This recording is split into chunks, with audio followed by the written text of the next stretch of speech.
What drives a soldier to pull the pin on a grenade and hold it against a tank rather than run? What kind of war produces men who tie explosives to their bodies and hurl themselves beneath the treads of enemy armor, knowing with absolute certainty that they will not survive? When we talk about the Eastern Front of World War II, we talk about the most brutal, the most devastating, and the most consequential theatre of conflict in all of human history. More than 30 million Soviet citizens died in what the Russians called the Great Patriotic War. But behind those staggering numbers lies something stranger and more troubling. The stories of men and women who chose, or were compelled, or were inspired to sacrifice themselves in the most direct and explosive ways imaginable. In this video, we are going to explore the full story of why Soviet soldiers blew themselves up during World War II. We will look at the desperate military doctrine that produced these acts, the individual soldiers whose names were written into legend, the brutal machinery of political terror that pushed ordinary people beyond the limits of self-preservation, and the remarkable propaganda apparatus that turned personal sacrifice into a national religion. From the anti-tank dogs strapped with mines and sent running toward German armor, to the fighter pilots who rammed their burning planes into enemy aircraft at thousands of feet above the steppe, to the infantrymen who shielded their comrades from grenades with their own bodies. This is a story that reaches into the darkest and most extraordinary corners of human behavior. So, without further ado, let us start at the very beginning, with the world that created these soldiers and the war that asked the impossible of them. To understand why Soviet soldiers blew themselves up, you first have to understand the world they were fighting in. Operation Barbarossa, launched on June 22, 1941, was the largest military invasion in human history. More than 3 million Axis soldiers poured across the Soviet border on a front stretching nearly 2,000 miles, from the Baltic Sea in the north to the Black Sea in the south. Within days, entire Soviet armies had been encircled, hundreds of thousands of prisoners taken, and the Red Air Force, which had numbered more than 8,000 aircraft, had been devastated, largely on the ground. The speed and scale of the catastrophe was unlike anything the world had seen before. In the first 6 months alone, the Soviet Union lost more men killed, wounded, or captured than any nation had suffered in any previous war. And yet, it survived. That survival came at a cost that defies easy comprehension. Soviet military doctrine in the early years of the war was shaped by several interlocking forces: catastrophic material shortages, a political system that treated military failure as treason punishable by death, a genuine and powerful patriotism among the population, and a strategic reality in which sheer human bodies were sometimes the only resource available in sufficient quantities. German armor was often superior to Soviet tanks in quality, if not always in number. German tactical coordination was initially far better. German logistics, though strained, were more efficient. Against these advantages, the Red Army was forced repeatedly to improvise. And sometimes improvisation took the form of asking human beings to do what machines could not. The Soviet Union had suffered enormously even before the Germans arrived. Stalin's purges of the military officer corps between 1937 and 1938 had eliminated more than 30,000 officers, including 3 of the 5 marshals, 13 of 15 army commanders, and 50 of 57 corps commanders. The men who replaced them were younger, less experienced, and deeply afraid of their own government. An officer who retreated without explicit orders risked being shot by an NKVD blocking detachment or condemned as a traitor. An officer who held ground when retreat was militarily sensible risked losing his entire command in a German encirclement. This impossible situation created a culture in which extraordinary individual sacrifice was not merely encouraged, but structurally incentivized. To throw yourself on a grenade was heroic. To be captured alive was, in Stalin's eyes, a crime. His order, Number 270, issued in August 1941, declared that Soviet soldiers who allowed themselves to be taken prisoner were traitors, and that their families would be subject to arrest and deprivation of state benefits. In that context, dying gloriously while taking an enemy tank with you was not just a military act. It was a survival strategy for one's family.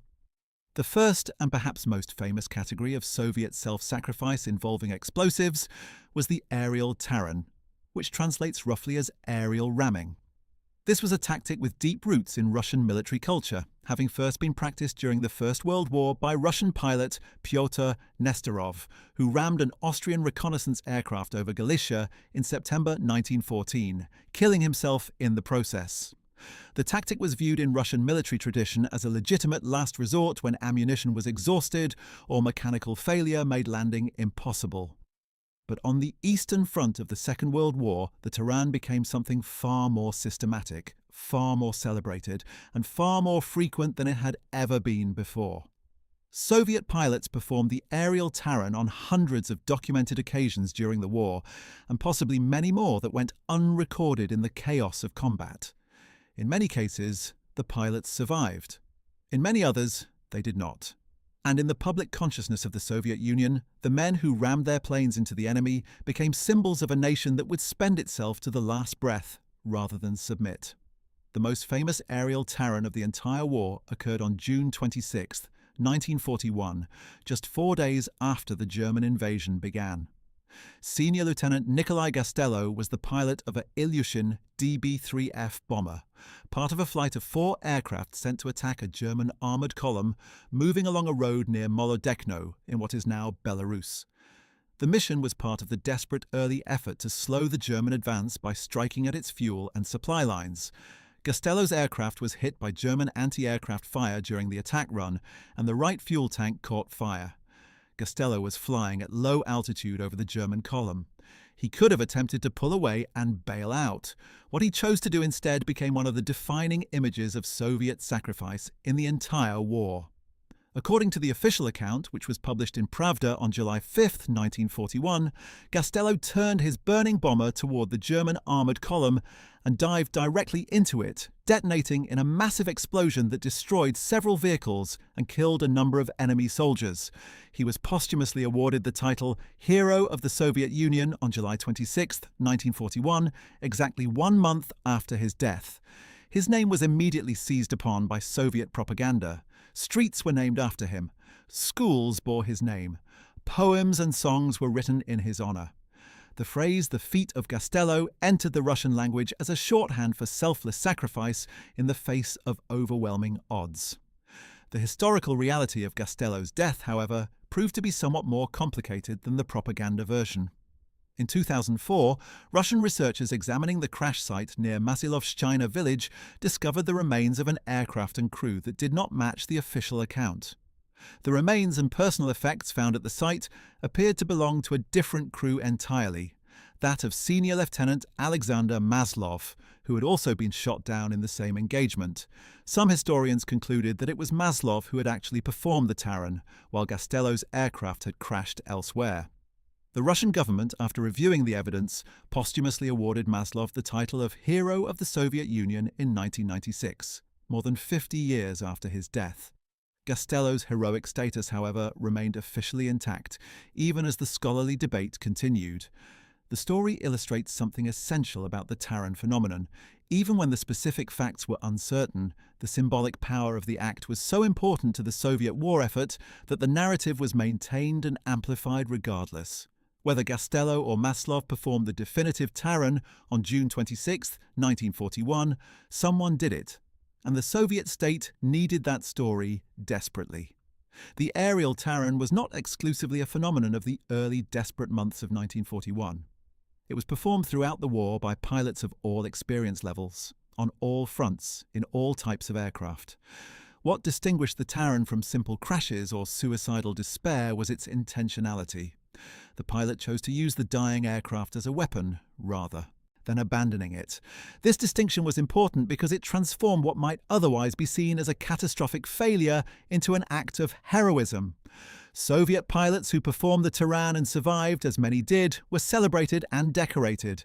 Those who died were immortalized. The result was a feedback loop of recognition and sacrifice that reinforced the behavior across the entire Air Force.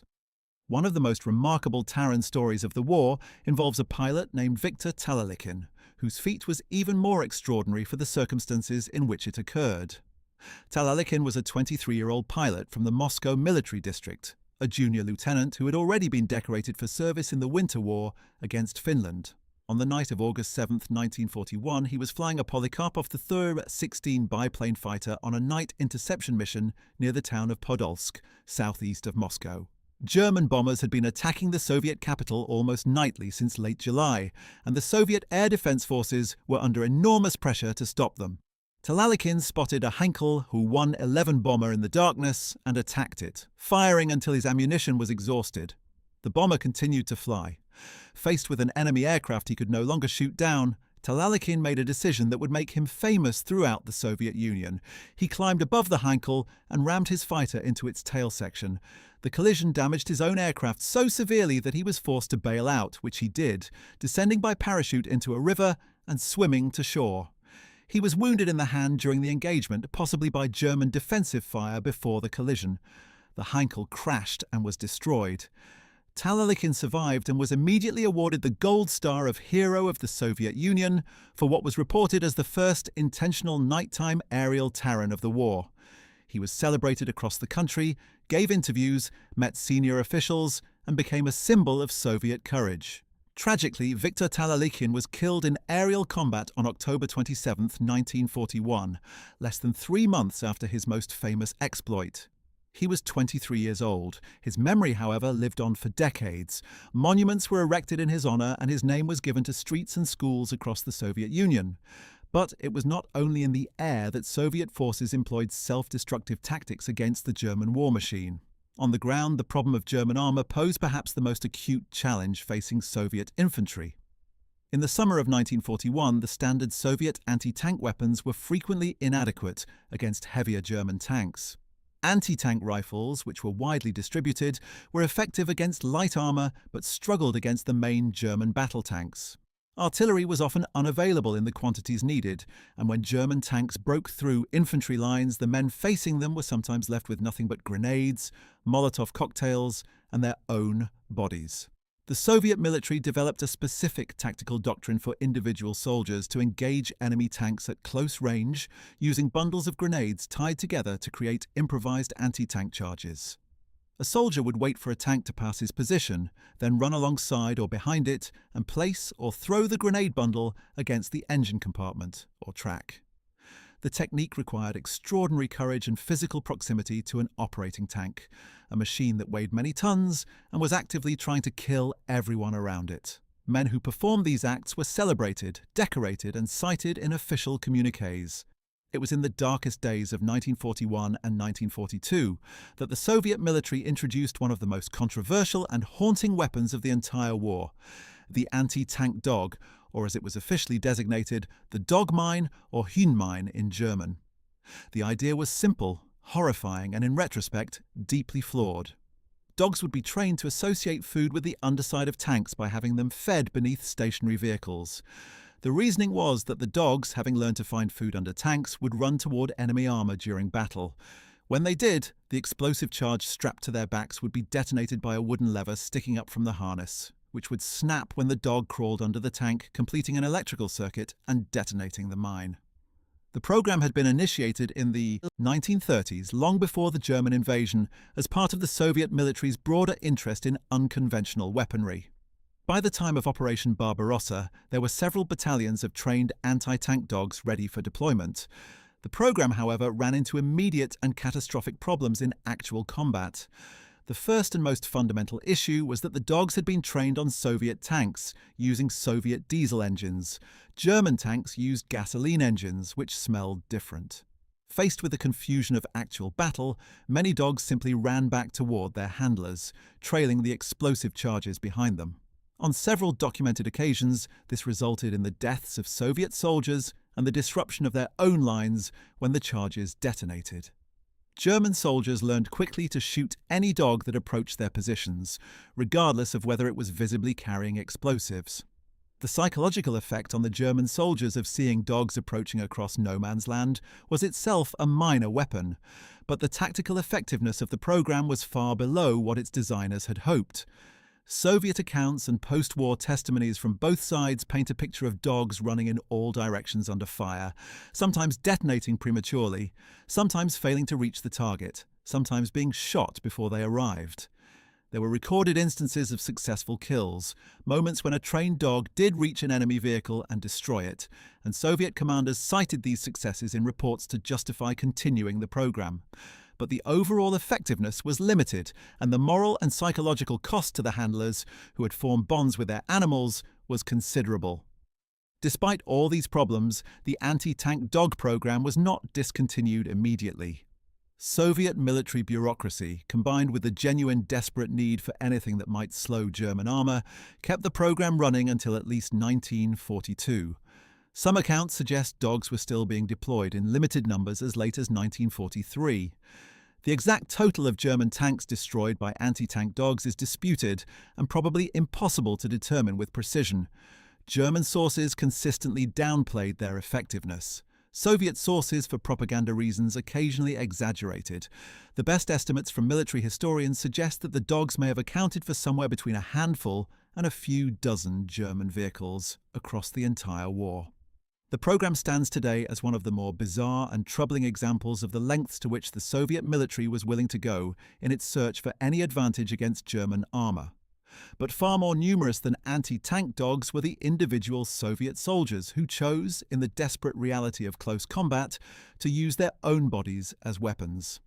And among all the acts of individual self-sacrifice performed by Soviet soldiers during the war, none became more famous, none was more extensively celebrated in Soviet culture, and none symbolized the strange mixture of genuine heroism and political exploitation that characterized the Soviet war effort more completely than the story of Private Alexander Matrosov. Alexander Matrosov was born on February 5, 1924, in the city of Dnepropetrovsk, which is now Dnipro in Ukraine.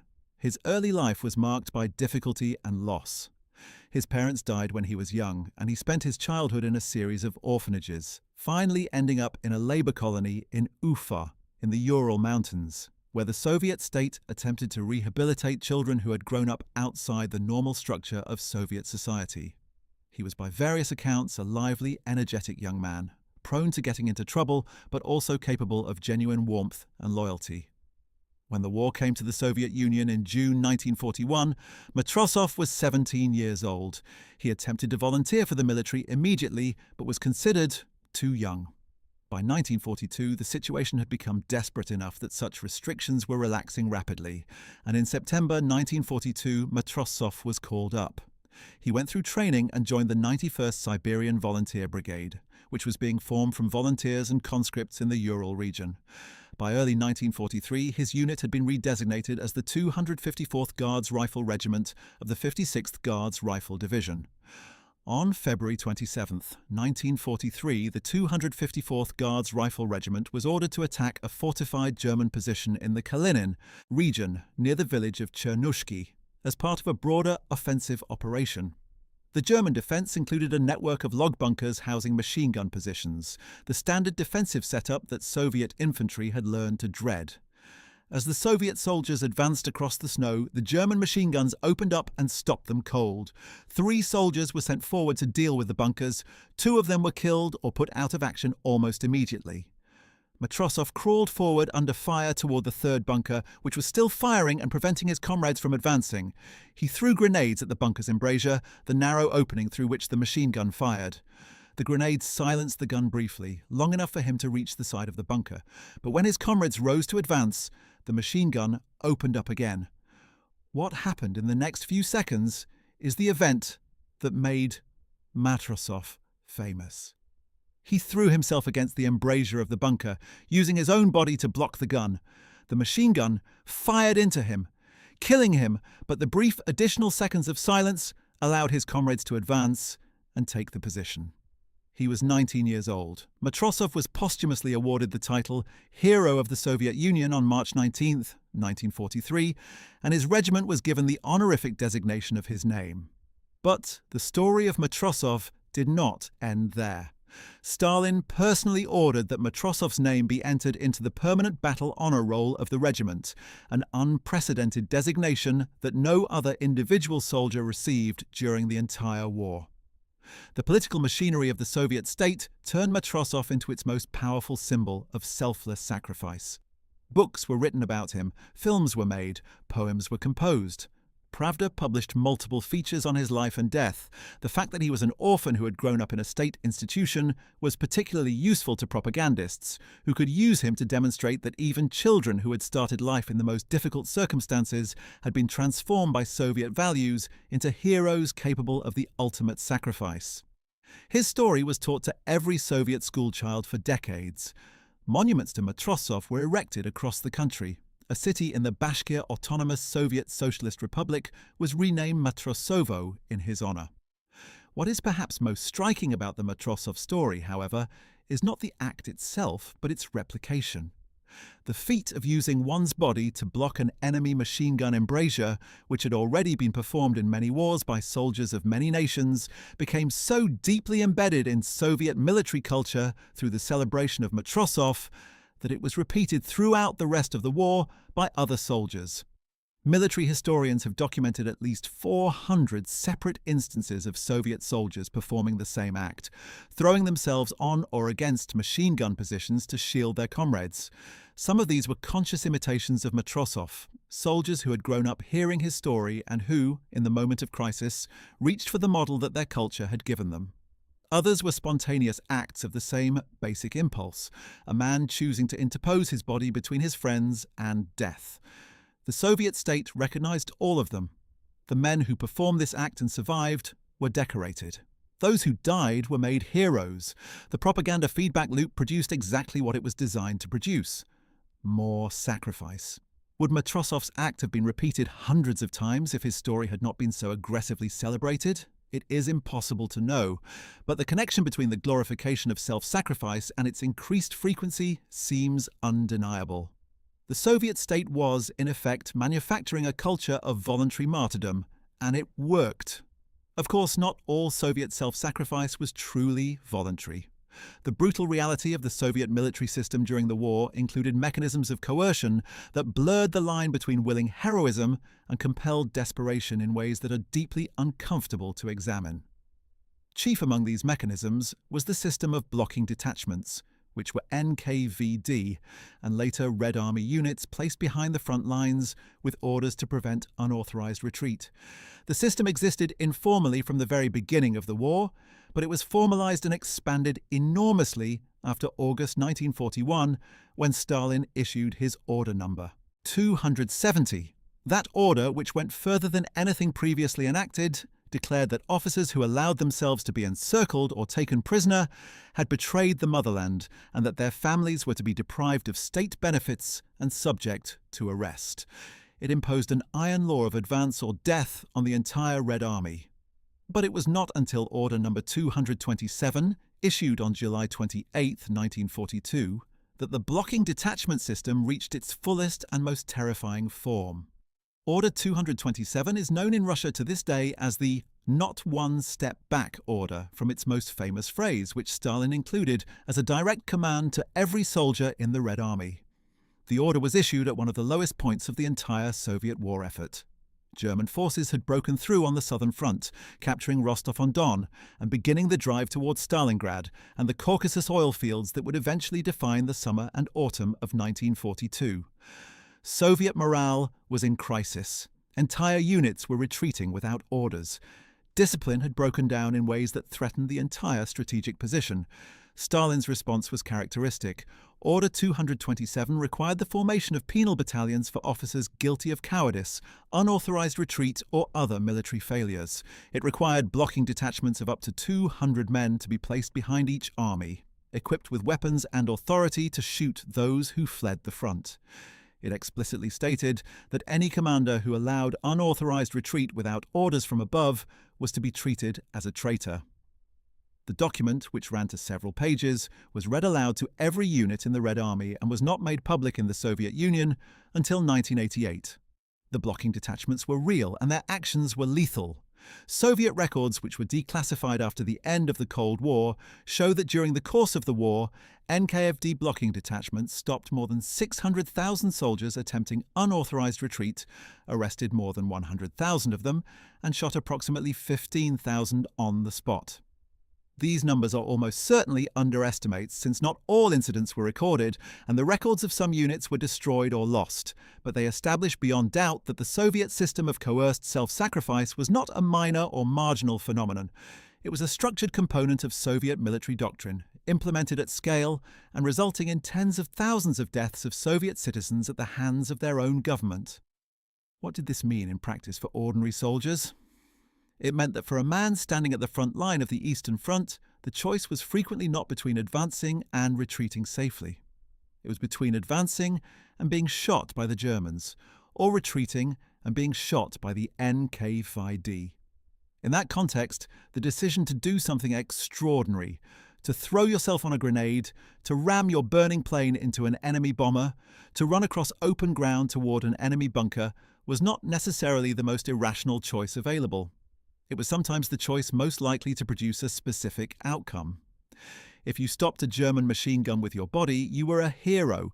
Your family might receive benefits. Your name might be honoured.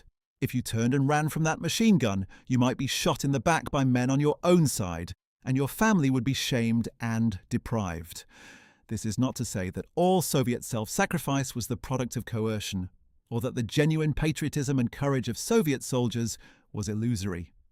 The accounts of soldiers who performed these acts are full of real emotion, real love for their comrades, real hatred of the enemy that had invaded their country, burned their villages and killed their families. The Great Patriotic War produced extraordinary wells of genuine courage, but that genuine courage operated within a system that was structured to exploit it, to channel it in specific directions, and to punish its absence. The result was a kind of sacrifice that was simultaneously heroic and coerced, genuine and manufactured, inspiring and horrifying. The penal battalions mentioned in Order 227 deserve their own extended examination, because they represent one of the most extraordinary and least discussed aspects of the Soviet war effort.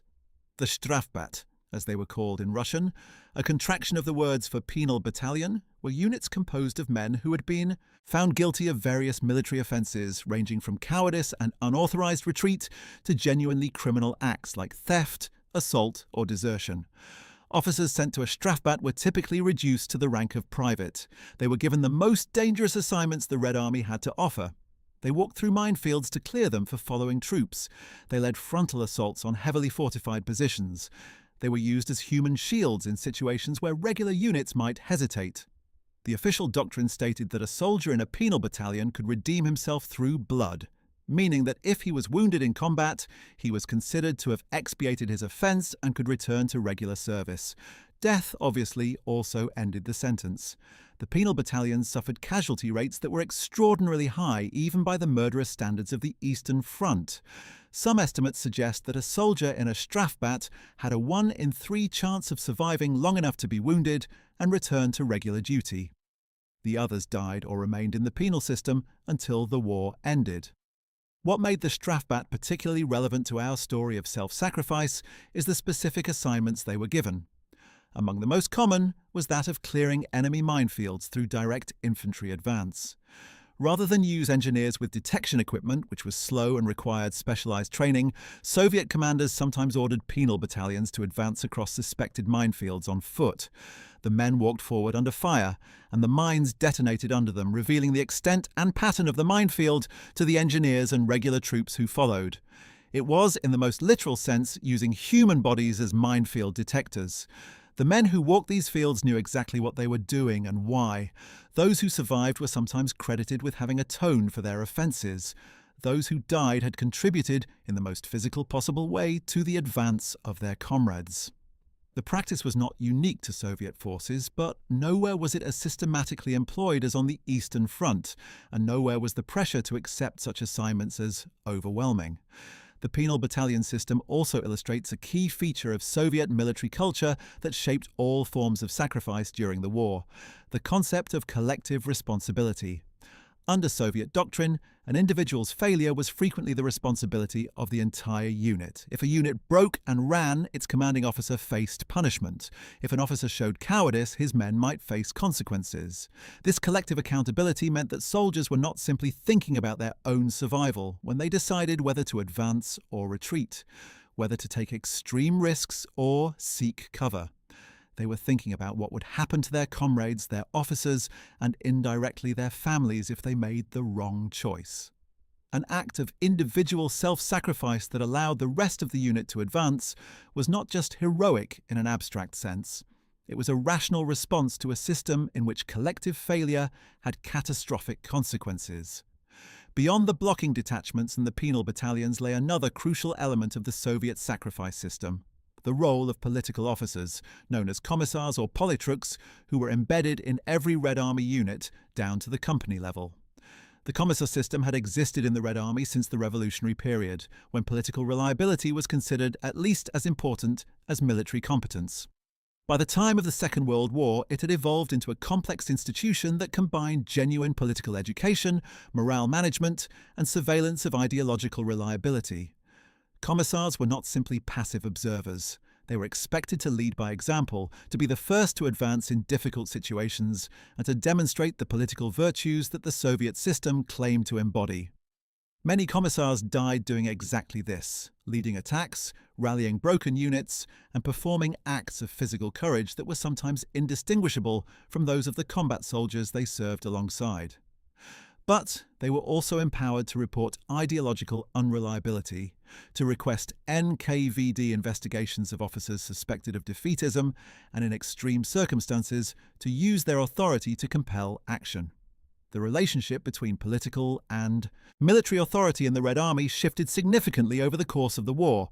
After the disasters of 1941, when commissar interference in purely military decisions had contributed to some catastrophic tactical failures, Stalin partially reformed the system in October 1942, reducing commissar's authority over purely operational matters and making the commander solely responsible for military decisions. But political officers remained in place throughout the war, and their influence on the culture of sacrifice was pervasive. They were the ones who read Order 227 to the troops. They organized the political education sessions that reinforced the narrative of heroic self-sacrifice. They wrote the citations for decorations that celebrated those who had given their lives. They were the living interface between the Soviet state's ideology and the individual soldier's daily experience of the war.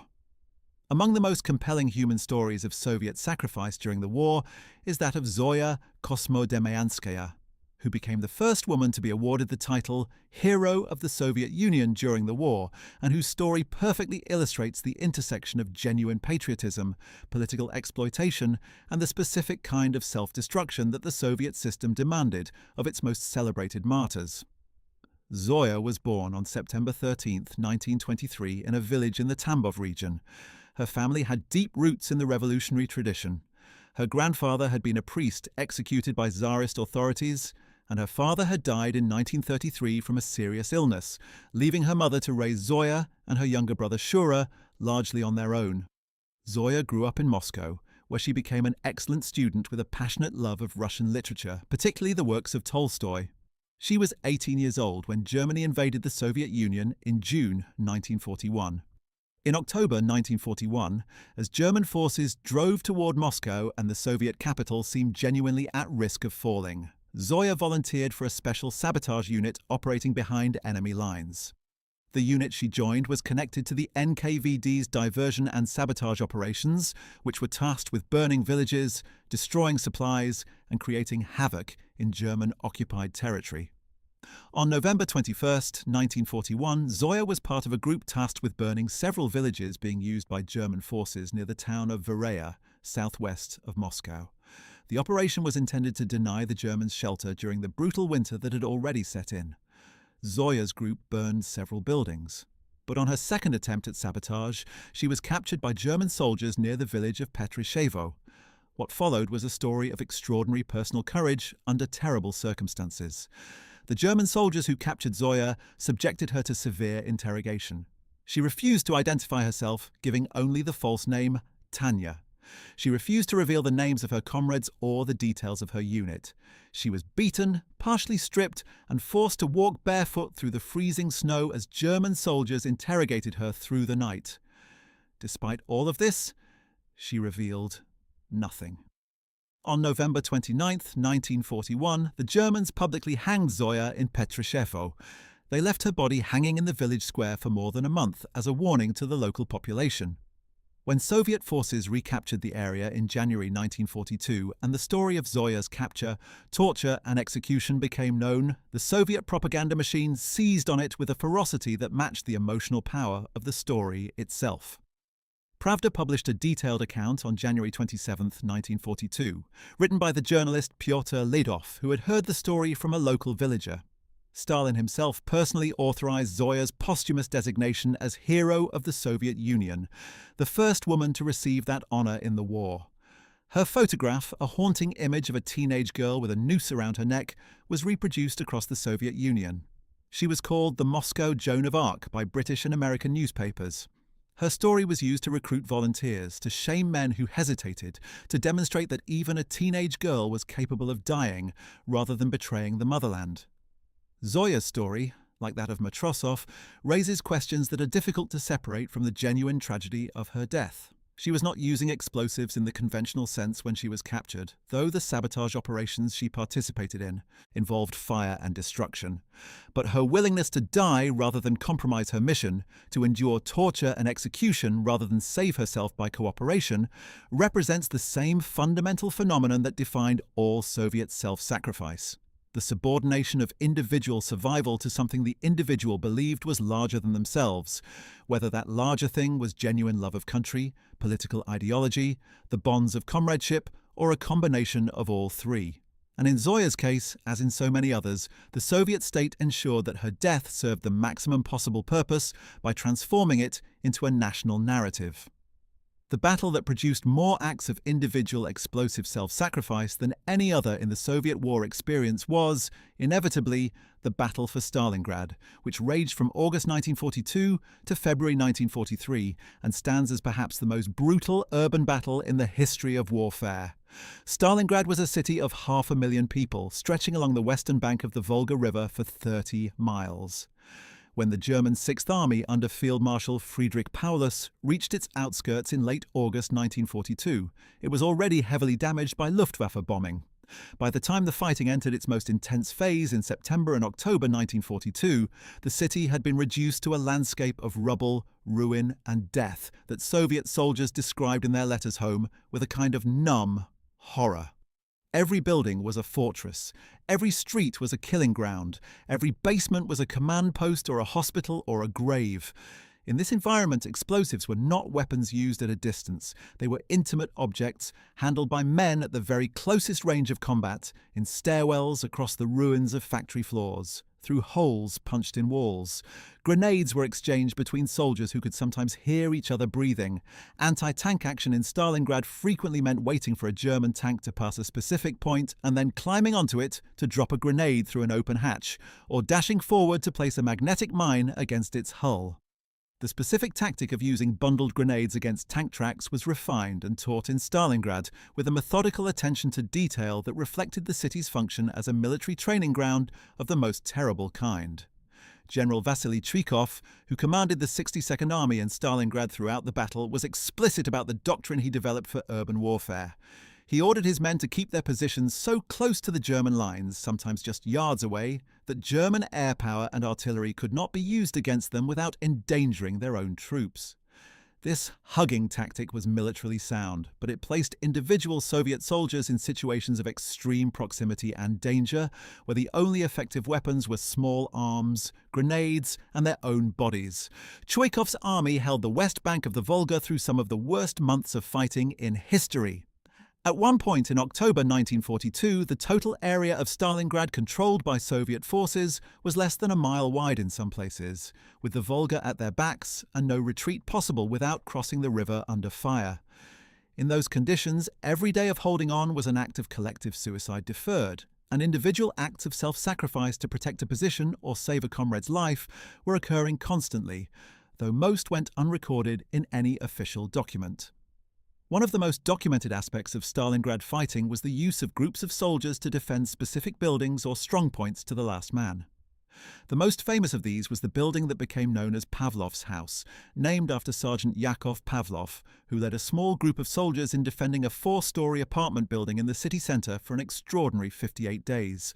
Pavlov's group, which at its largest numbered no more than 25 men from various units and nationalities of the Soviet Union, transformed the building into a fortress using mines, booby traps, and carefully prepared firing positions. They held it against repeated German attacks from September 23rd to November 25th, 1942. The building became such a symbol of Soviet resistance that General Chuikov later noted, with some dark humor, that more Germans had died attacking Pavlov's house than had been lost during the German capture of Paris in 1940. The men who held that building knew they might well die in it. Their willingness to stay, to use every explosive device and improvised weapon available to them, to function collectively as a machine of destruction in service of the defense, represents the organized form of the same impulse that produced individual acts of self-sacrifice. It is worth pausing to consider what the experience of being in Stalingrad felt like from the perspective of an ordinary Soviet soldier, because the psychology of sacrifice is incomprehensible without some attempt to enter that experience. Letters home from Soviet soldiers during the battle speak of exhaustion so profound that men fell asleep under fire. They speak of thirst, since the supply of water was extremely difficult to maintain. They speak of the cold, which set in seriously during October and intensified through November as the Russian winter arrived. They speak of the smell, which veterans universally described as the defining sensory experience of the battle.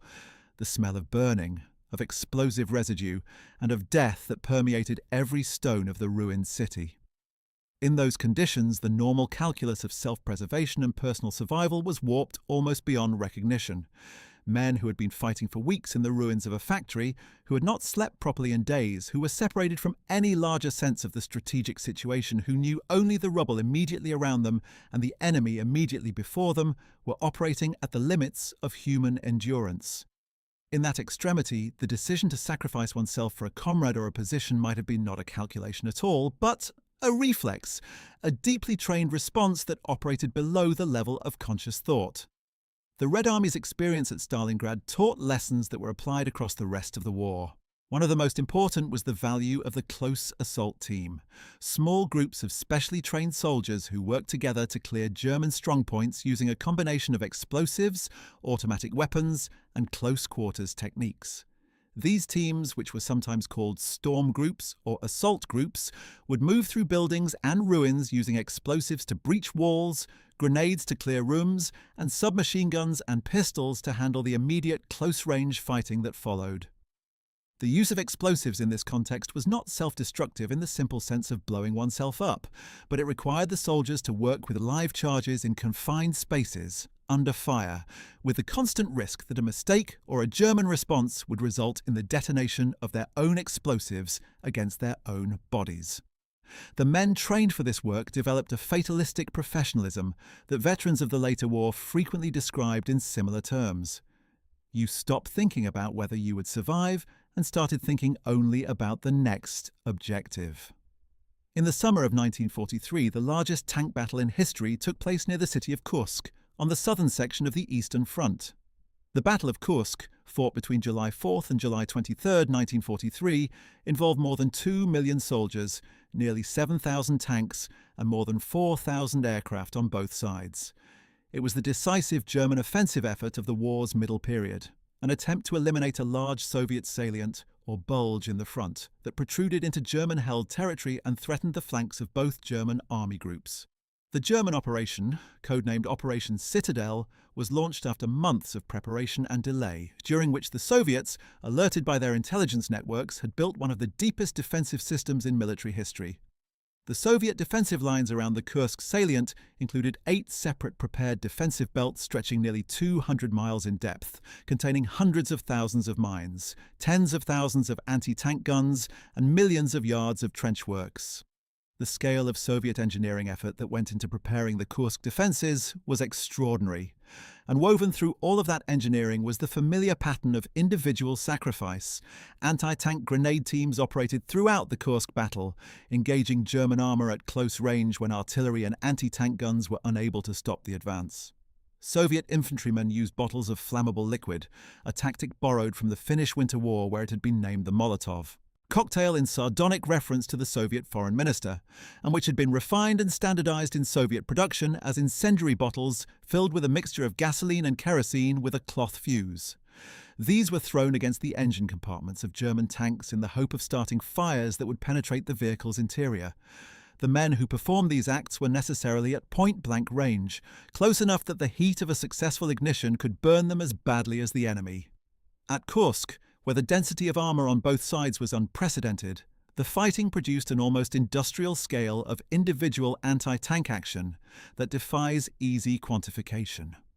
One of the most remarkable specific incidents of anti-tank self-sacrifice at Kursk involved a soldier named Alexander Shilkin, a private in a rifle unit defending the southern face of the salient near Prokhorovka, the site of what became the largest tank engagement of the battle. On July 12, 1943, as German armour advanced in the early morning hours, Shilkin's position was overrun by a German tank that had broken through the first line of defence. With no anti-tank weapons immediately available, Shilkin grabbed a bundle of grenades, tied them together with wire in the fashion that Soviet infantrymen had been specifically trained to use, and ran toward the tank as it moved through his trench. He placed the bundle against the tank's track.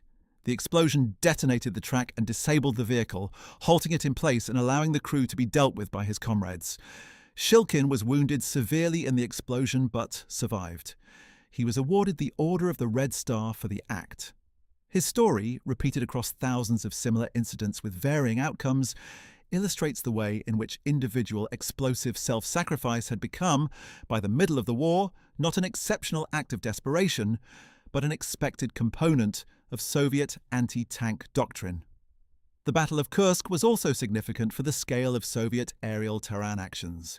While the numbers were smaller than in the catastrophic months of 1941, Soviet pilots continued to perform aerial ramming when their aircraft were damaged or their ammunition exhausted. At Kursk, the air battle was enormous, with both sides committing their best aircraft and most experienced pilots. The Luftwaffe flew more than 2,000 sorties on the first day of the battle alone. Soviet fighter pilots, many of them now flying improved aircraft like the Yak-1 and the Yak-9 that were better matched to their German opponents than the aircraft of 1941, nevertheless found themselves in situations where the terrain remained the only available option.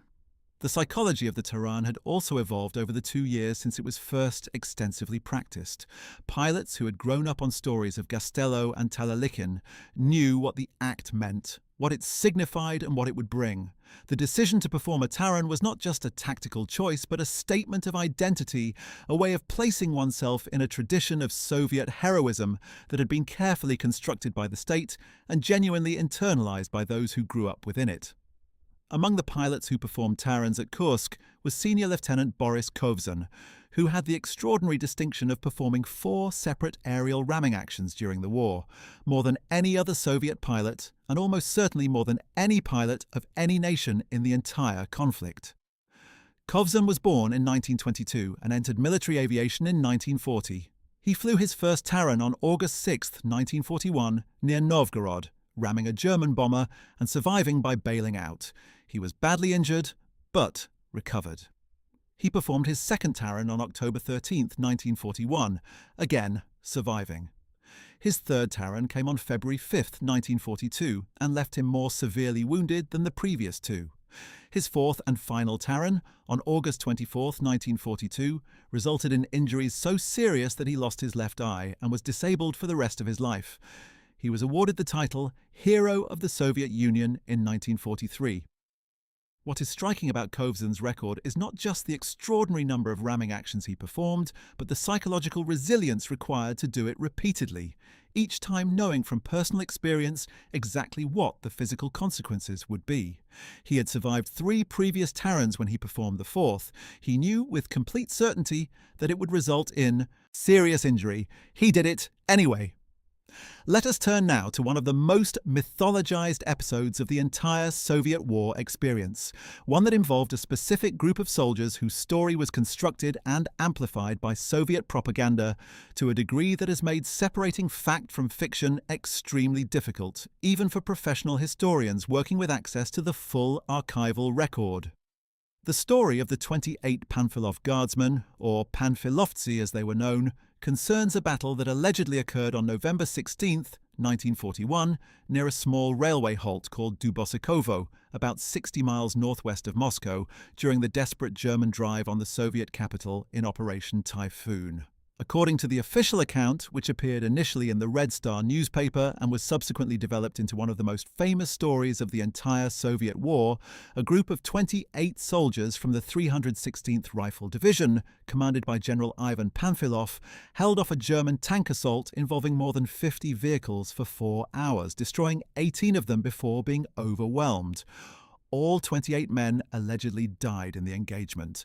The last words of their political officer, Vasily Kloshkov, before he was killed, were recorded as, "Russia is vast, but there is nowhere to retreat. Behind us is Moscow." That phrase became one of the most quoted statements of the entire war. The story of the Panfilovtsi was promoted with extraordinary intensity by the Soviet propaganda apparatus. The men were posthumously awarded the title Hero of the Soviet Union. A major film was made about them. The site of the battle was turned into a national monument. General Panfilov himself was killed in action on November 18, 1941, 2 days after the alleged battle, which added to the tragedy and symbolic power of the story. Soviet schoolchildren learned about the 28 heroes as part of the standard curriculum. The phrase "behind us is Moscow" entered the permanent vocabulary of Soviet heroism. However, the actual historical record proved to be far more complicated than the propaganda version. An investigation conducted by the Soviet State Prosecutor's Office in 1948, which was classified and remained unknown to the public until it was discovered in the archives by historians in the 1990s, concluded that the story as reported in Red Star was largely fabricated by the journalist who wrote it. Some of the men named as among the 28 who died had in fact survived the battle and the war. One was a German prisoner who had collaborated with the occupiers. The investigation concluded that while a battle had certainly taken place at Dubosikovo on November 16, 1941, and Soviet soldiers had fought bravely against German tanks, the specific narrative of 28 men holding off 50 tanks for 4 hours and all dying in the process was a journalistic fabrication rather than an accurate historical account. This revelation, when it finally became public knowledge in Russia after 1991, produced considerable controversy. Some Russian historians and politicians argued that the story, even if not literally accurate, represented a larger truth about the courage of Soviet soldiers at that moment. Others argued that the fabrication itself was historically significant, evidence of the systematic dishonesty of Soviet propaganda and its willingness to manufacture heroic myths out of the genuine but more messy reality of the war. What is undeniable is that real men did fight at Dubosikovo.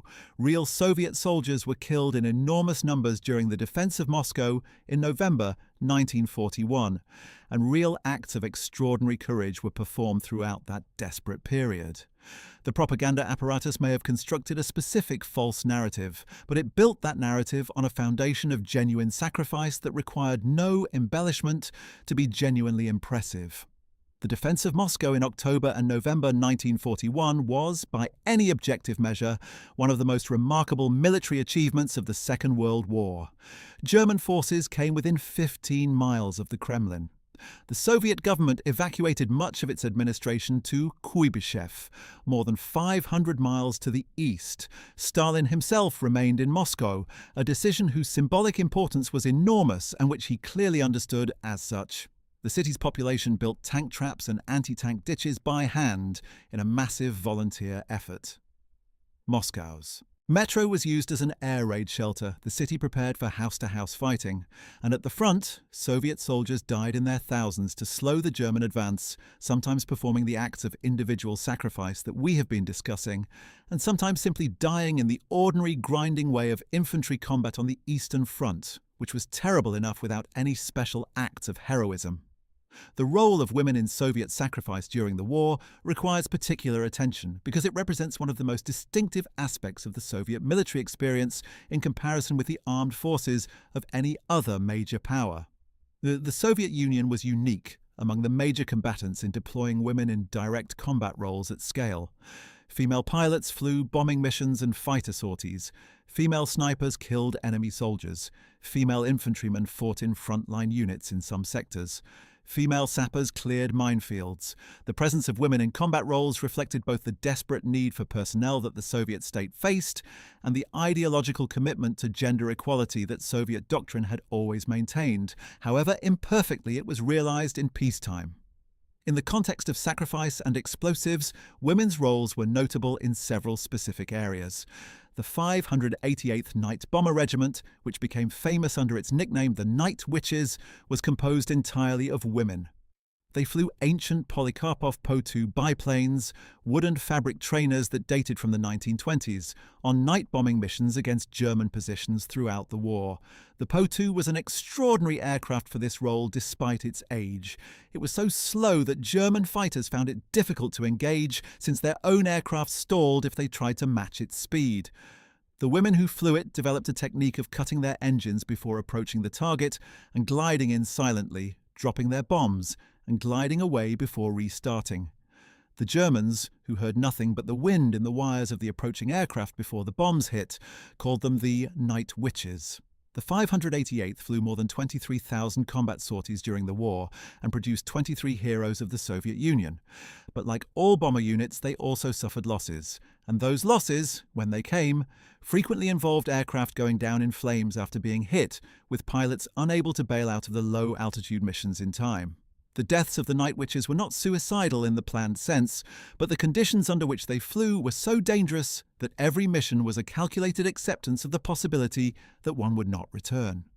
Far more direct female involvement in explosive self-sacrifice came through the partisan movement, which operated behind German lines across the occupied territories from the very first months of the war.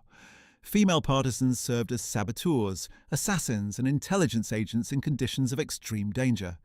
The capture of a partisan by the German authorities typically resulted in interrogation under torture, followed by execution. Women partisans who were captured faced the same treatment as men, and sometimes worse.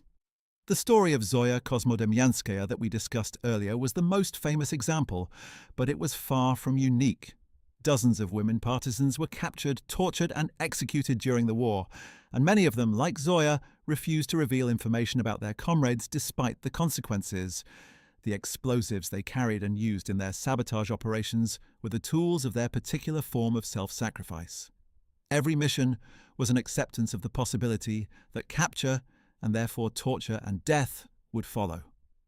The partisan movement as a whole deserves examination in its relationship to the question of explosive self-sacrifice. Soviet partisans, who numbered in the hundreds of thousands by the peak of the movement in 1943 and 1944, operated primarily by sabotaging German supply and communication lines. Railway sabotage was their most effective and most frequently performed operation. Demolishing a bridge, a railway line, or a supply depot required explosives, and obtaining and handling explosives in occupied territory, where German security forces were actively searching for partisan activity, was itself extraordinarily dangerous. Partisans who were stopped with explosives in their possession could expect immediate execution. The act of planting a mine or a charge on a railway line while German patrols might arrive at any moment was a form of self-sacrifice, in the sense that it accepted an enormous risk of death as the price of effective action. And when partisans were cornered by German forces, some chose to use their remaining explosives against themselves rather than be taken alive. These decisions, which combined tactical necessity with personal courage, were documented in German military reports and in the testimonies of survivors, and they added another dimension to the already complex picture of Soviet explosive self-sacrifice. The Soviet naval forces also produced their own tradition of explosive self-sacrifice that deserves examination alongside the land and air operations we have been discussing. The Black Sea Fleet and the Baltic Fleet both operated in conditions of extreme difficulty during the war, facing German and Finnish naval forces, air attack, and mine-infested waters. Soviet naval infantry, the equivalents of Marines, fought on land during some of the most desperate moments of the war, including the defense of Odessa, the defense of Sevastopol, and the multiple amphibious operations in the Kerch Peninsula. Naval infantry were typically considered elite troops, and they were often assigned the most difficult missions. The culture of sacrifice that pervaded the Red Army was, if anything, even more concentrated among naval infantry units, many of whom fought in their distinctive naval uniforms, even in the depths of the Russian winter, a deliberate choice that communicated both pride and a certain defiance of the enemy. In the desperate fighting around Sevastopol in 1942, as the city's garrison was reduced to its last reserves and supply by sea, became increasingly difficult under German and Romanian attack, individual acts of self-sacrifice by naval infantry were regularly documented in the orders and reports of the garrison command. Men who had already been fighting for months in the city's ruins continued to perform the same acts we have seen elsewhere, advancing against machine guns, throwing themselves on grenades to protect their comrades, detonating charges against armoured vehicles at lethal range. One of the most remarkable naval stories of the war involves a form of self-sacrifice that was uniquely maritime, the Taran at sea.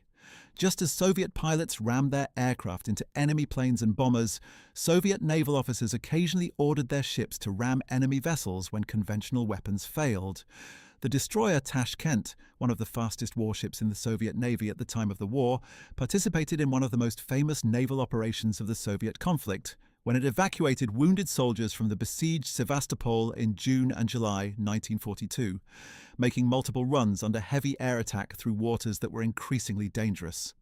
The ship was eventually so badly damaged by Luftwaffe attack that it had to be abandoned, but not before its crew had completed their evacuation missions. The spirit of the Tashkent's crew continuing their missions under conditions that would have justified withdrawal was celebrated in Soviet propaganda as another example of the naval equivalent of the self-sacrificial tradition. More directly relevant to our subject was the use of naval mines and explosive charges by Soviet naval infantry during amphibious operations. When Soviet forces landed at various points on the Black Sea coast in attempts to relieve German pressure or establish bridgeheads, the landings were frequently conducted under devastating fire. Soldiers going ashore from small boats, some of them making multiple trips under fire, died in enormous numbers in the surf and on the beaches. Those who made it ashore often found themselves in situations where the only way to create any shelter or destroy enemy positions was to use the explosive charges they carried. In several documented cases, soldiers who were mortally wounded used their remaining strength to activate the charges they were carrying, positioning them to destroy enemy gun positions or obstacles that were preventing their comrades from advancing. These acts, performed in the last moments of life by men who knew they were dying, represent perhaps the most extreme form of the explosive self-sacrifice we have been examining, because they combined the physical act of detonating an explosive with the knowledge that one had only seconds of consciousness remaining. The question of why Soviet soldiers were willing to perform these acts with such frequency is not merely a military question or a political one. It is, at its deepest level, a psychological and moral question.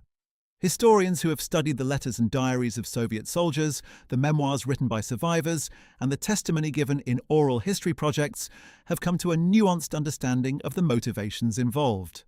The official Soviet answer was simple. Soldiers sacrificed themselves out of love for the Soviet motherland, devotion to the Communist Party, and hatred of the fascist invader.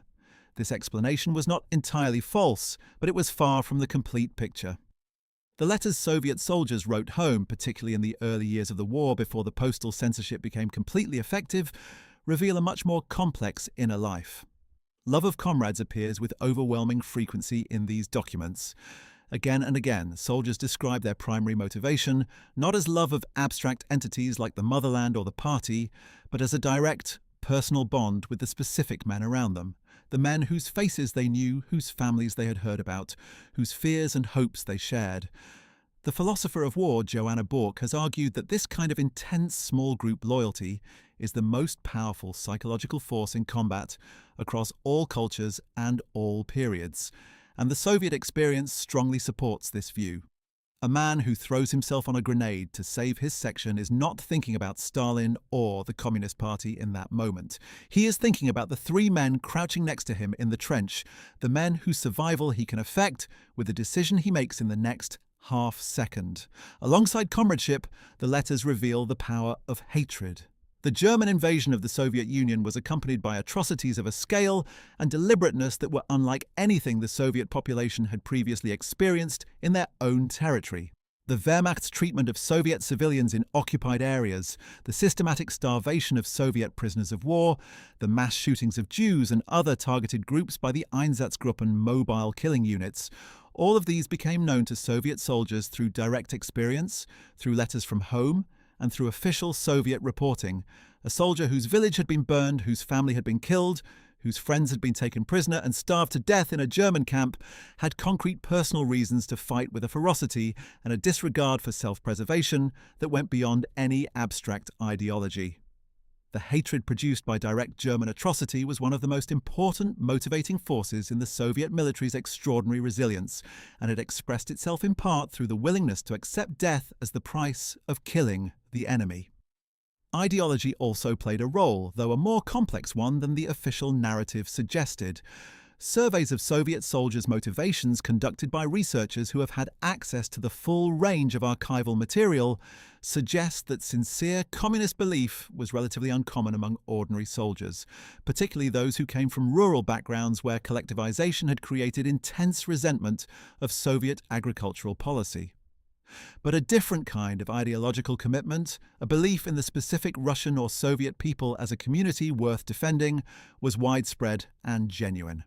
This was not necessarily communism in any technical sense, but it was a form of collective identity that could sustain sacrifice because it gave that sacrifice meaning. To die for your people in defense of your homeland against an invasion that had already demonstrated its genocidal character was a sacrifice that had meaning even for men who had no particular love of Stalin or the Communist Party. Fear must also be included in any honest accounting of the motivations for Soviet self-sacrifice. Not all of the men who performed extraordinary acts under fire were moved by positive motivations. Some were terrified in the specific way that the Soviet military system made inevitable. They were more afraid of what would happen to them if they did not advance than of what would happen if they did. The presence of blocking detachments, the knowledge of what had happened to the families of men branded as cowards, the specific punishments available to political officers and NKVD agents who observed units in the field, all of these created a background level of compulsion that operated alongside the more heroic motivations. It would be both dishonest and disrespectful to the genuine heroes of the Soviet war to pretend that all acts of self-sacrifice were equally free. Some were the product of a system that left men with no better option. Others were the product of courage so pure that it transcends the specific political system that produced it. And many were somewhere in the complex middle ground where genuine courage and systematic compulsion were so intertwined that separating them is impossible.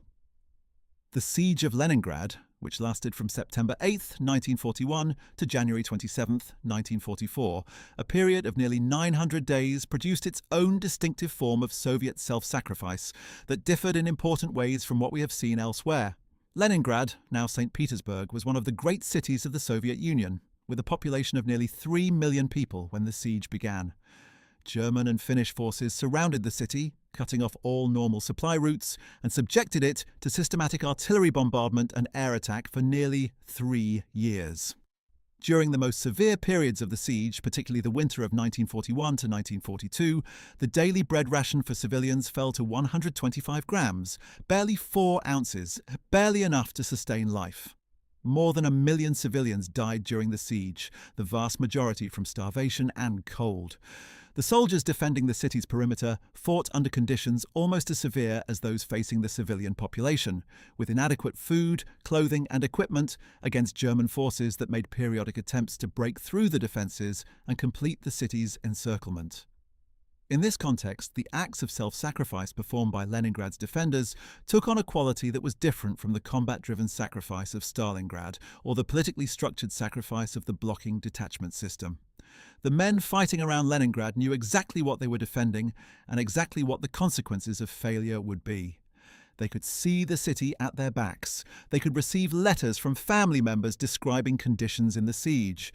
Some of them were periodically rotated back into the city itself on brief periods of rest, where they saw directly the skeletal, starving population they were protecting. The motivation to hold the perimeter was therefore not abstract, but immediate and personal in a way that was unique to the siege situation. Soldiers who performed explosive anti-tank actions around the Leningrad perimeter, who used the same bundled grenade techniques we have described elsewhere, were doing so with the knowledge that the city visible behind them depended on their holding the line.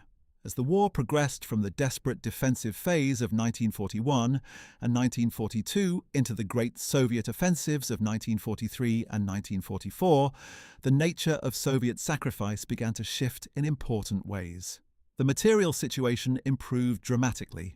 American Lend-Lease equipment began arriving in significant quantities. Trucks, aircraft, food, communications equipment, and raw materials that substantially improved the logistics and fighting capability of the Red Army. Soviet tank production, which had been relocated to the Ural Mountains in the desperate months of 1941, had reached levels that exceeded German production by wide margins. The T-34, which had been the mainstay of Soviet armor throughout the war, was being produced in massive numbers and was being continuously improved. By 1943, the Red Army that fought at Kursk and then launched the great counteroffensives was a fundamentally different organization from the one that had been shattered in the summer of 1941. It had more equipment, better trained soldiers, and more experienced officers. This improvement in material circumstances did not eliminate individual acts of explosive self-sacrifice, but it did change their context. In 1941, a Soviet soldier who threw himself on a grenade was doing so as part of a desperate defensive battle in which every action of resistance had enormous strategic value. In 1944, during Operation Bagration, the great Soviet offensive that destroyed Army Group Center and drove German forces back hundreds of miles, similar acts were performed as part of a victorious advance. The psychology was different, even when the specific action was the same. The soldier of 1944 was more likely to have genuine confidence that the sacrifice would contribute to victory, rather than merely delay defeat. He was more likely to have comrades who had survived multiple campaigns and whom he had known for months or years, deepening the bonds of loyalty that motivated protective sacrifice. And he was operating within a military system that, while still brutal, had developed genuine tactical competence at all levels, making the sacrifice more likely to achieve its tactical purpose. Operation Bagration, launched on June 23, 1944, was one of the most successful military operations in the history of warfare. In 2 months of fighting, Soviet forces destroyed or severely mauled more than 40 German divisions, advanced more than 300 miles, and liberated Belarus completely. The scale of the German defeat was greater than any single German defeat on the Western Front, and surpassed even Stalingrad in terms of German losses. Bagration succeeded partly because of the enormous growth in Soviet material and organizational capability since 1941, and partly because of the accumulated learning of 3 years of the most intense warfare in human history. But it also succeeded partly because of the specific tactical methods the Red Army had developed, methods that still included individual acts of explosive self-sacrifice when circumstances demanded them, but that now embedded those acts within a more sophisticated operational framework. One of the most important technical developments of the later war period was the improvement in Soviet anti-tank weaponry. The PTRD and PTRS anti-tank rifles, while useful early in the war, were increasingly ineffective against the heavier German tanks introduced in 1942 and 1943. The Panzerfaust and Panzerschreck that German infantry used, rocket-propelled shaped charges that could penetrate heavy armor, had no direct Soviet equivalent until quite late in the war. The Soviet military compensated for this gap in several ways, improving artillery coordination with infantry to ensure that tanks were engaged before reaching close range, increasing the use of tank-killing aircraft like the famous Ilyushin Il-2 Shturmovik, and developing better anti-tank mines and obstacles. But the gap in close-range individual anti-tank weapons meant that until new weapons became available, the individual soldier with grenades remained an important part of Soviet anti-armor doctrine. It was only in 1944 that the RPG-1, a Soviet rocket-propelled grenade launcher, began to be issued in significant numbers, and its introduction gradually reduced the need for the most extreme forms of close-range grenade anti-tank action. The final year of the war, from the summer of 1944 through the fall of Berlin in May 1945, saw Soviet forces advancing almost continuously across an enormous front. The fighting remained brutal. The assault on East Prussia, the battles for Poland, the crossing of the Vistula, the bitter fighting in Hungary, and finally the assault on Berlin itself were all costly engagements by any standard. But the overwhelming Soviet material and numerical superiority that characterized this period meant that the desperate, last-resort nature of much of the earlier self-sacrifice was less frequently required. There were still acts of extraordinary courage, still men who covered grenades with their bodies, still pilots who rammed enemy aircraft, still soldiers who used themselves as human explosives against enemy armor. But these acts were now more often performed against the background of a war that was clearly being won, rather than one that might be lost. The assault on Berlin in April and May 1945 was the culminating act of the Soviet war effort, and it was enormously costly. Soviet forces, despite their enormous advantage in numbers and equipment, suffered approximately 80,000 killed and 300,000 wounded in the final battle for the German capital. The fighting in the city itself, which recalled Stalingrad in its intensity and its house-by-house, room-by-room character, produced the full range of close-quarter combat that we have examined throughout this script. Soviet soldiers used explosives in every conceivable way as they fought through the ruins of Berlin, to breach walls between buildings, to destroy German strongpoints, to clear underground facilities, including the U-Bahn tunnels where German soldiers had established defensive positions. The sapper and engineering units that accompanied the assault forces were among the most heavily employed and most heavily casualties elements of the attacking army, precisely because their job of destroying fortifications and obstacles brought them into the most extreme proximity to the enemy and required the handling of explosives under fire. It is worth noting that even in the final days of the battle for Berlin, as German resistance was clearly collapsing, individual acts of sacrifice continued to be performed and documented. A young German soldier defending a bunker against Soviet assault might detonate a grenade rather than surrender, and a Soviet soldier whose unit was being held up by that bunker might throw himself forward with explosives to eliminate the position. The pattern of sacrifice that had characterized the Soviet war effort from its first desperate months persisted to the very end, driven by the same mixture of courage, hatred, loyalty, and institutional pressure that had produced it throughout the war. The story of Soviet explosive self-sacrifice would be incomplete without a careful examination of what happened to the survivors and to the memory of the dead after the war ended.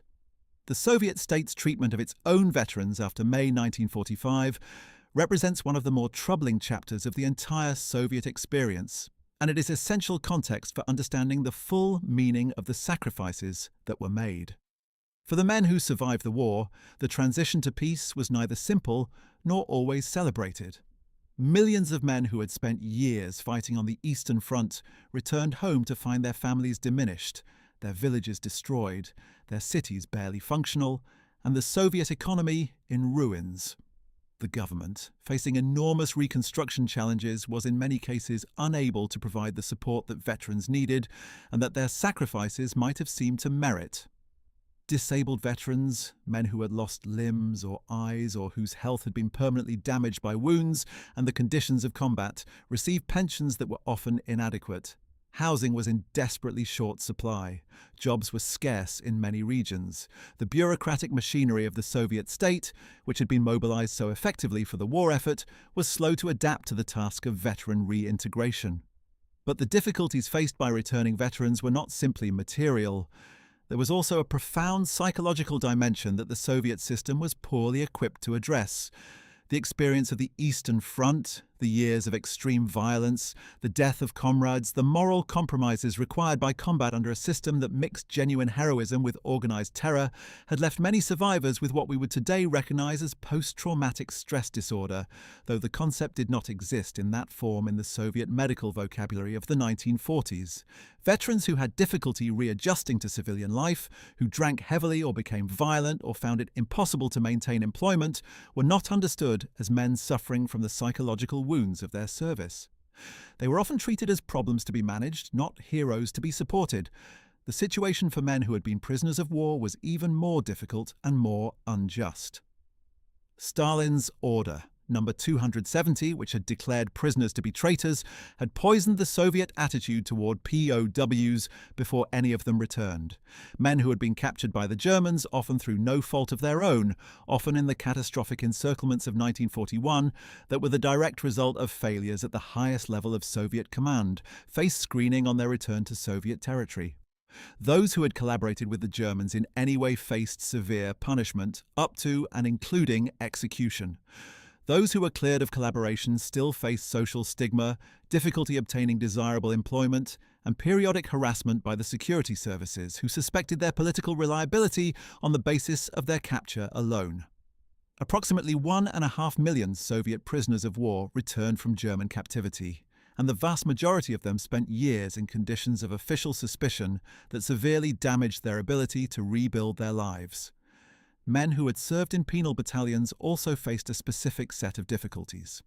If they had been wounded in action, they had technically been redeemed and returned to regular service, with their files theoretically cleared of the offences that had sent them to the Strafbat in the first place. But in practice, the records of penal battalion service remained in Soviet administrative files and could be used against veterans in background checks for employment, party membership applications, and other official processes. A man who had served in a penal battalion might be able to say truthfully that he had been decorated for bravery and returned to regular service, but the shadow of his earlier offence was never entirely removed.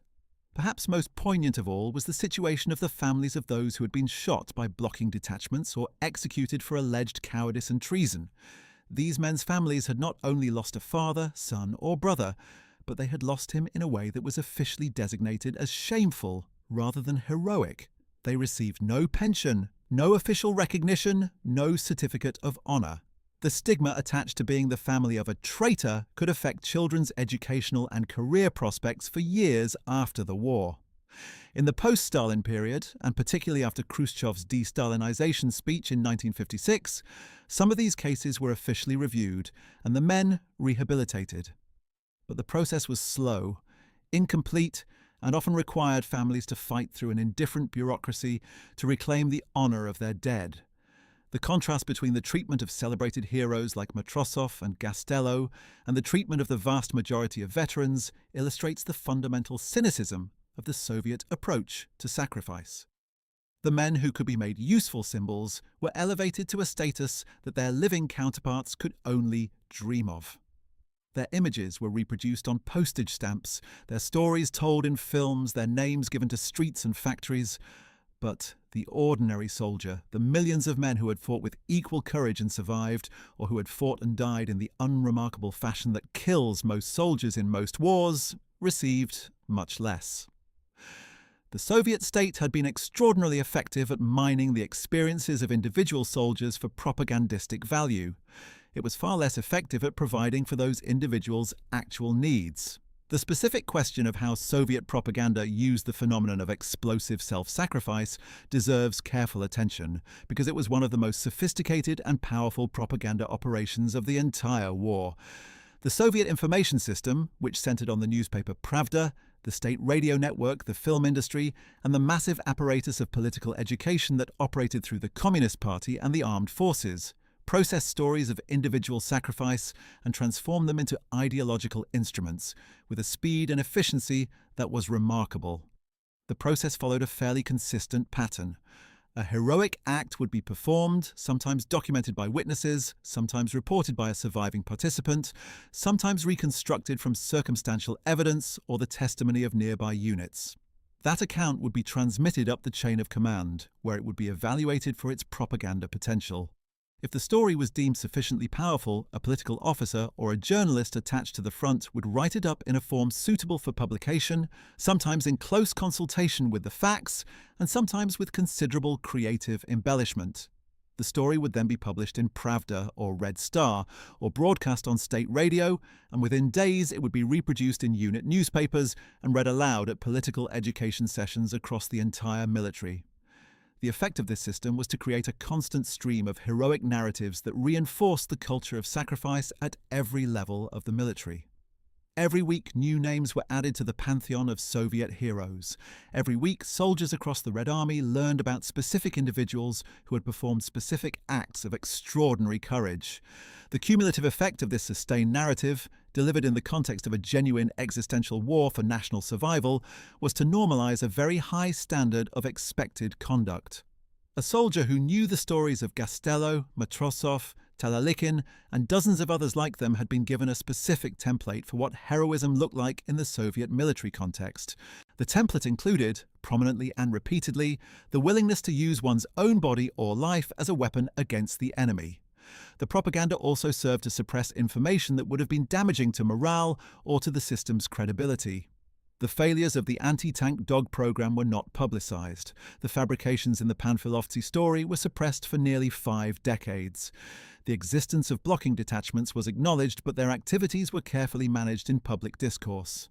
The massive losses of the early war, which reflected catastrophic failures of Soviet military leadership and political judgment, were blamed on specific individuals like General Dmitry Pavlov, who was shot in July 1941, or attributed to the overwhelming treachery of the German surprise attack, rather than to the structural failures of the Soviet system that had been preparing for this war for years. The result was a propaganda environment in which every story confirmed the same basic narrative. The Soviet people were heroic, the Soviet state was wise, the enemy was brutal and treacherous, and sacrifice in this cause was both necessary and glorious. This is not to say that the propaganda was entirely false. The genuine heroism was real. The atrocities of the German occupation were real, and if anything worse than what Soviet propaganda described. The ultimate Soviet victory was real and was achieved through genuine sacrifice of a scale that is difficult to comprehend. But the propaganda version of these realities was carefully selected and shaped to serve specific political purposes, including the maintenance of the Soviet political system, the authority of Stalin personally, and the suppression of alternative narratives that might have called any of these into question. The legacy of Soviet explosive self-sacrifice endured long after the war ended. In the decades after 1945, the acts we have described became the foundation of a cult of the Great Patriotic War that was one of the most powerful ideological instruments in the Soviet state's arsenal. Victory Day, celebrated on May 9th, became the most emotionally significant holiday in the Soviet calendar. Veterans marched in elaborate parades. Films and novels and poems kept the stories alive.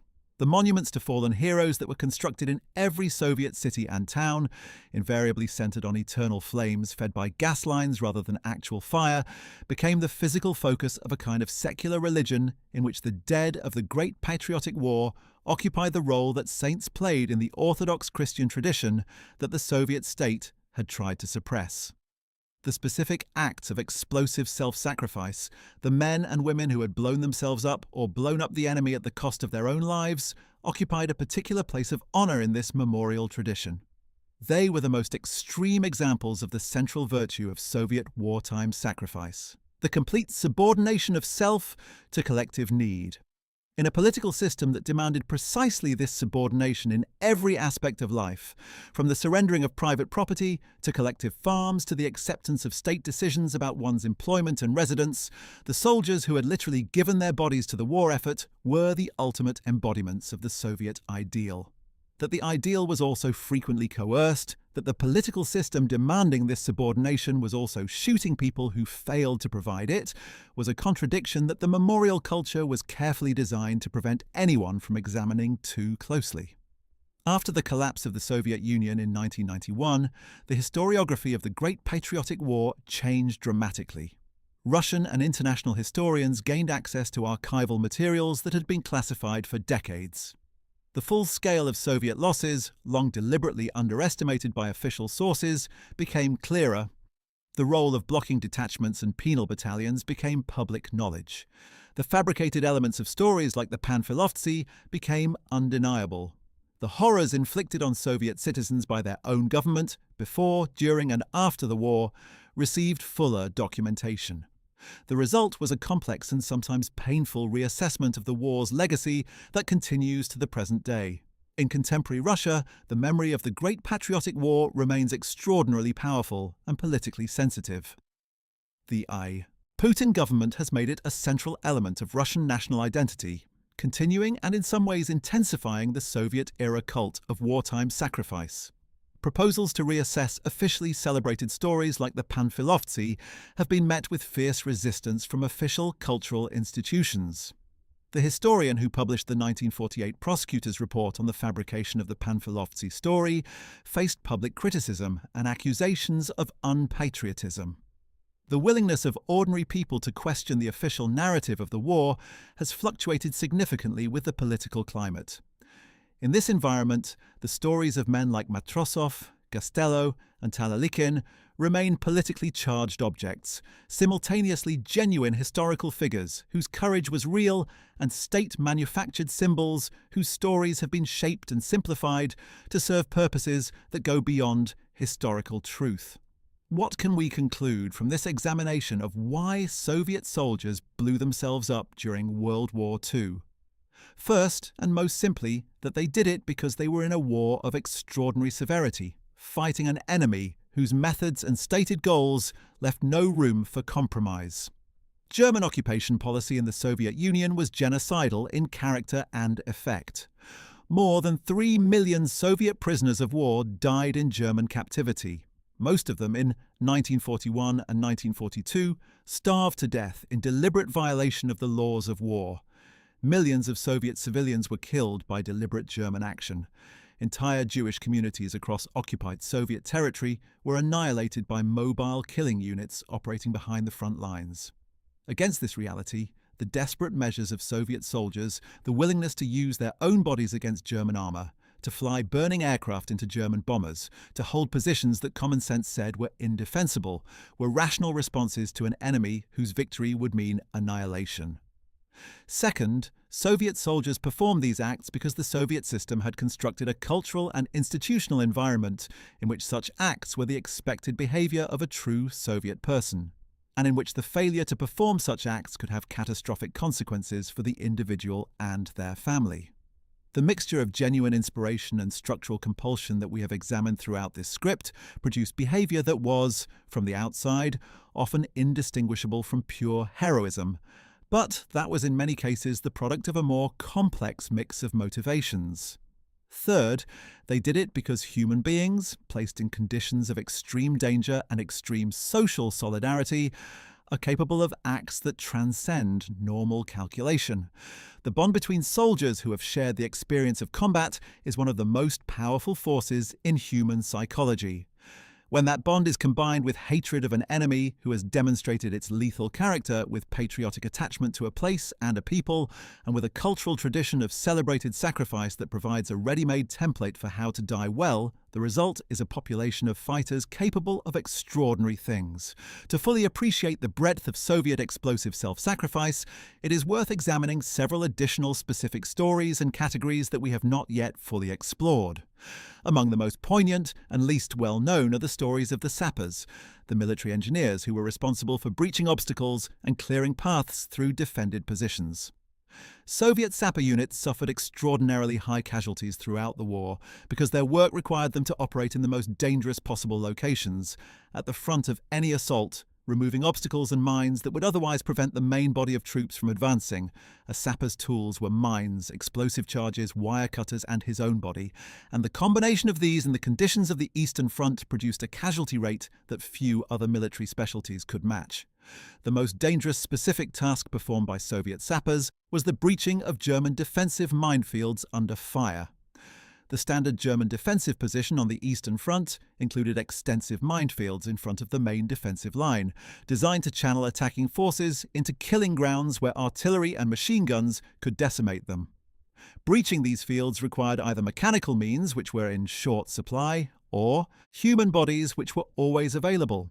Soviet sappers developed a specific technique for manual breaching that involved probing the ground ahead with bayonets to locate mines without detonating them, then carefully removing or disarming the mines to create a lane wide enough for infantry to pass through.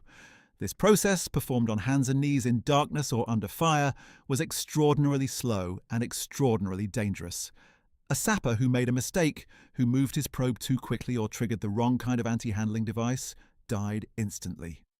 The men who did this work were volunteers in name, in that their units were formally designated as sapper battalions, and they knew when they enlisted what their function would be. But in the context of the Soviet military system, the distinction between a volunteer and a man who had no acceptable alternative was often meaningless.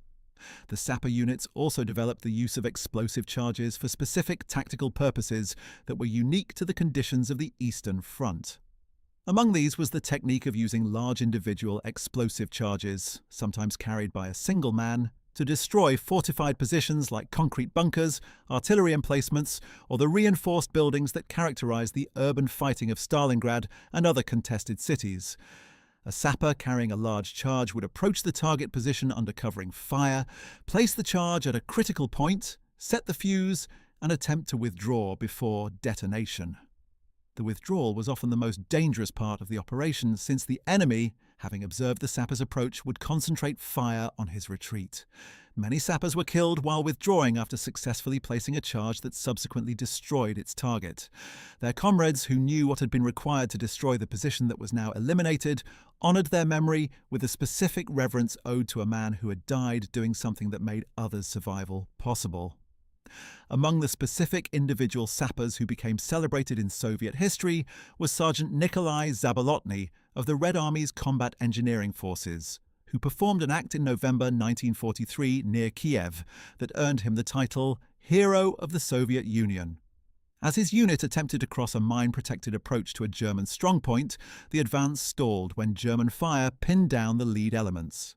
Zabolotny personally carried a large demolition charge forward through the minefield, reached the German bunker under fire, placed the charge and held it in place as the fuse burned to ensure that it detonated correctly against the reinforced concrete of the structure rather than falling away before the explosion. He was killed in the detonation. His unit was able to advance through the destroyed position. The citation for his posthumous Hero of the Soviet Union award described his action in language that had become standard in Soviet military decoration citations. He had given his life for the motherland, ensuring the success of the operation and demonstrating the highest qualities of the Soviet soldier. The category of hand grenade anti-tank actions was so extensive in the Soviet military experience that it developed its own tactical doctrine, its own training procedures, and its own body of celebrated examples. Soviet military manuals from as early as 1942 included specific instructions for the construction of anti-tank grenade bundles, how many grenades to use, how to tie them together, where to place them against different types of German armour for maximum effect. The instruction emphasised that placing the bundle against the track and suspension system was more likely to immobilise the tank than hitting the main armour plate, and that the engine compartment at the rear was the most vulnerable point if access was possible. These instructions were taught to every infantryman as part of basic training. The implication that ordinary soldiers would be placed in situations where they needed to apply this knowledge, in close proximity to an operating enemy tank while under fire, was not something the manual belaboured. It was simply presented as one of the standard tactical situations an infantryman might face. Among the most remarkable of the individual grenade anti-tank stories is that of Private Kampush Borisov, a soldier of Buryat ethnicity from the far eastern region of the Soviet Union, who served in a rifle regiment on the Southern Front in 1942. Borisov's story illustrates the way in which soldiers from the enormous variety of ethnic and national backgrounds that made up the Soviet population were drawn into the same culture of sacrifice that characterized the war effort as a whole. When his position was attacked by German armour in the summer of 1942, Borisov ran forward with a bundle of grenades and disabled a German tank by placing the bundle under its track. The explosion that disabled the tank also severely wounded Borisov. He survived, was treated, and returned to service. He was decorated for the action. His story was used in political education sessions for his division as an example of how soldiers from all of the Soviet Union's many peoples were united in the common struggle. The propaganda value of a Buryat soldier from the Far East performing the same act as Russian soldiers from Moscow or Ukrainians from Kiev was considerable. It demonstrated the unity of the Soviet people, that specifically Soviet quality, which the state claimed had been forged by socialist construction and which the war was now testing to the utmost. The story of Soviet female snipers deserves particular attention in the context of our examination of explosive self-sacrifice, though the connection is indirect. The Soviet Union trained more female snipers than any other nation in the history of warfare. More than 2,000 women were trained as snipers and deployed at the front during the war. The most famous of them was Lyudmila Pavlichenko, who accumulated 309 confirmed kills by June 1942, making her the most successful female sniper in the history of warfare. Pavlichenko was wounded 4 times during her service and eventually taken out of frontline duty after her 4th wound because Soviet command considered her too valuable to lose. She toured the United States and Canada in 1942, where she became an international celebrity and helped build support for the American war effort. President Franklin Roosevelt personally received her at the White House, the first Soviet citizen to be so honored during the war. While Pavlichenko's story does not involve explosives in the direct sense we have been examining, it represents the same underlying principle. the willingness of Soviet women to take on roles of extreme danger and to accept death as the possible price of contributing to the war effort. Female snipers operated in conditions of particular vulnerability because both sides in the war treated captured snipers with particular harshness. A sniper who was taken alive by the enemy could not expect the treatment due a regular prisoner of war. This knowledge was part of the reality that female snipers accepted when they took up the weapon. And several female Soviet snipers, when cornered by enemy forces, chose the same response that male partisans and other soldiers chose in similar circumstances. They used whatever weapon was available, including grenades, to resist to the last rather than be taken alive. The broader story of Soviet women in the war is one of the most remarkable aspects of the entire conflict. More than 800,000 women served in the Soviet armed forces during the war, in roles ranging from combat to medicine, to signals, to transport. Approximately 200,000 were decorated for their service.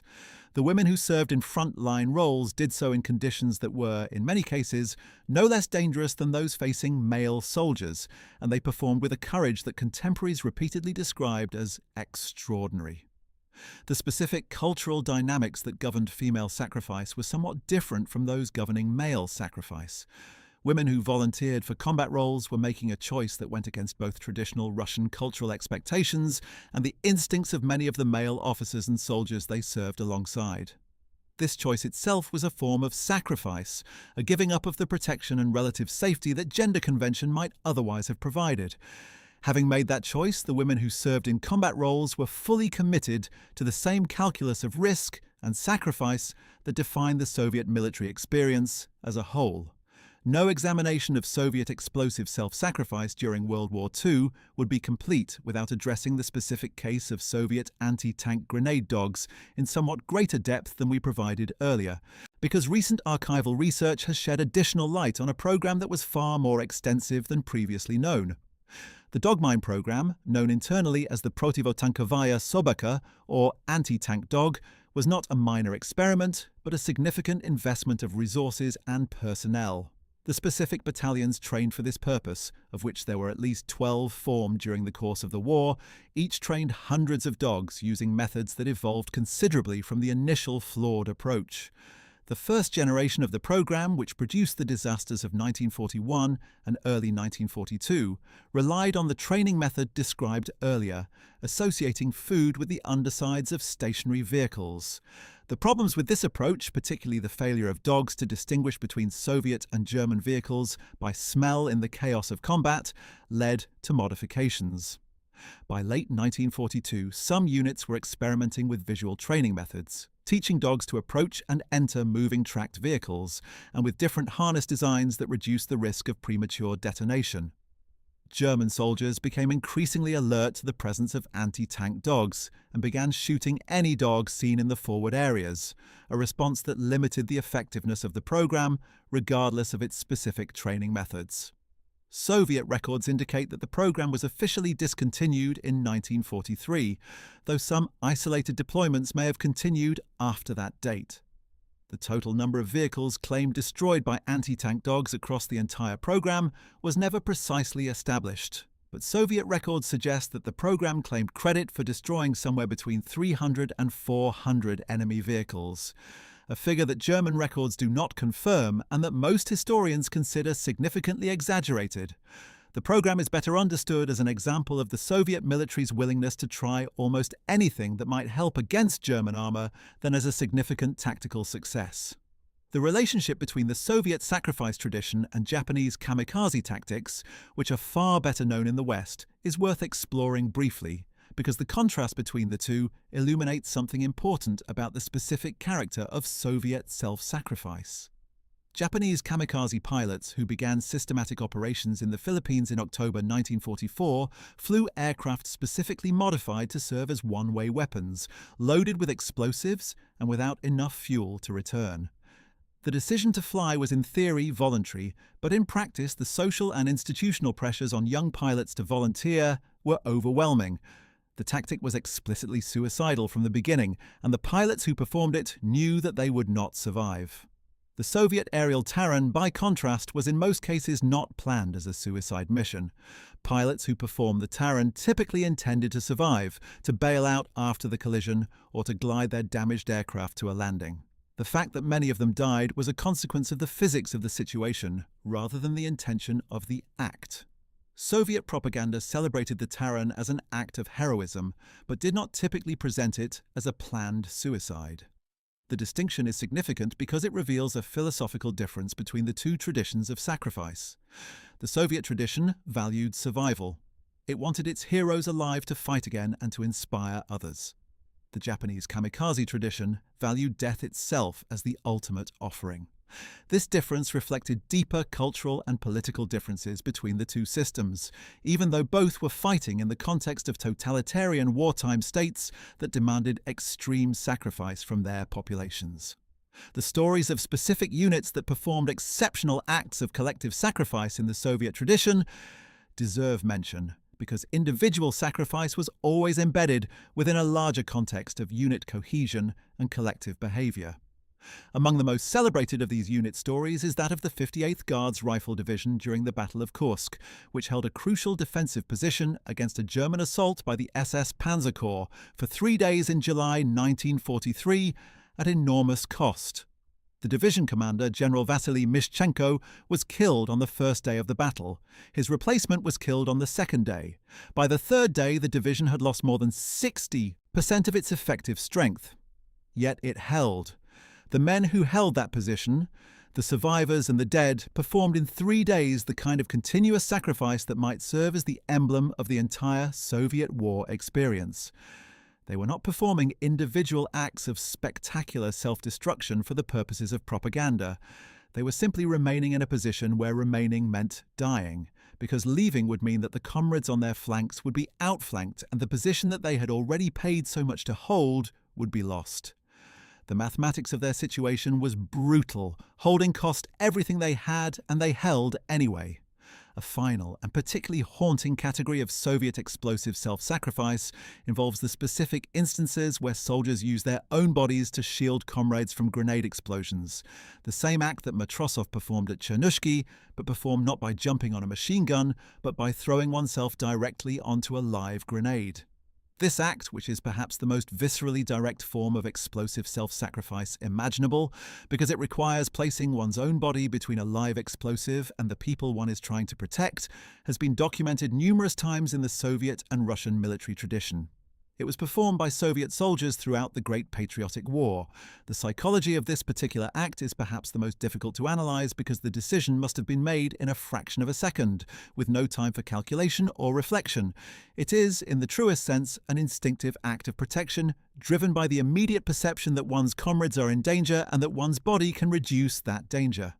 Whether the men who performed it were consciously thinking of the Soviet state, of ideology, of patriotism, or simply of the friends crouching beside them in the moment of action, cannot be known. What can be known is that they did it, that it saved lives, and that the Soviet state was right to honor them for it, even if the Soviet state then used those honors for purposes that the men themselves might have found alien. The full accounting of Soviet explosive self-sacrifice during World War II runs into the thousands of individual acts and the millions of lives affected. The men and women who performed these acts represented the full spectrum of the Soviet population. Russians and Ukrainians and Belarusians, Georgians and Kazakhs and Uzbeks, men and women, young and old, educated and illiterate, true believers in the Soviet system and people who hated that system but loved their country or their comrades more than they feared death. They fought in conditions of extreme hardship against an enemy of demonstrated brutality, within a military and political system that mixed genuine inspiration with coercive terror in proportions that varied by situation and by individual. Their sacrifice was real. Its exploitation by the Soviet state was also real. And the two realities are not contradictory but intertwined in a way that is characteristic of war in general and of the Eastern Front in particular. The lessons of Soviet explosive self-sacrifice are not comfortable ones because they do not permit simple conclusions. They do not confirm that heroism is always free and never coerced, because they show clearly that the boundary between the two was constantly crossed and constantly blurred.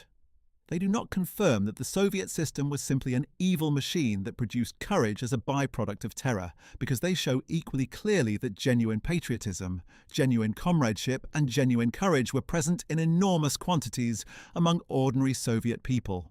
They show instead that human beings under extreme pressure are capable of both extraordinary goodness and extraordinary accommodation of extraordinary evil, sometimes simultaneously, sometimes in the same person, sometimes in the same act.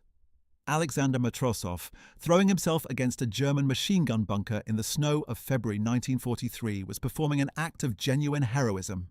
The system that transformed his death into a propaganda instrument was performing an act of exploitation. And the millions of Soviet schoolchildren who learned his story and were shaped by it were receiving something that was simultaneously a genuine moral lesson and a political manipulation. These contradictions are not resolvable. They are simply the reality of what the Great Patriotic War was, and of what the men and women who fought it experienced and endured. In the decades since the war's end, and particularly since the opening of Soviet archives after 1991, historians have had the opportunity to examine these contradictions with more honesty than was possible during the Soviet period. The result has been a richer, more complex, and in some ways more respectful understanding of what Soviet soldiers actually experienced. They were not the ideologically pure automata of Soviet propaganda, nor the brutalized and terrorized draftees of certain Western accounts. They were human beings shaped by a specific historical moment and a specific political system, doing what they could within the circumstances they faced. The acts of extraordinary sacrifice they performed were real. The courage they required was genuine. The human cost was incalculable. And the memory of what they did and why they did it deserves a fuller and more honest reckoning than either Soviet propaganda or Cold War era dismissiveness provided. What happened to the specific men and women whose stories we have told in this video?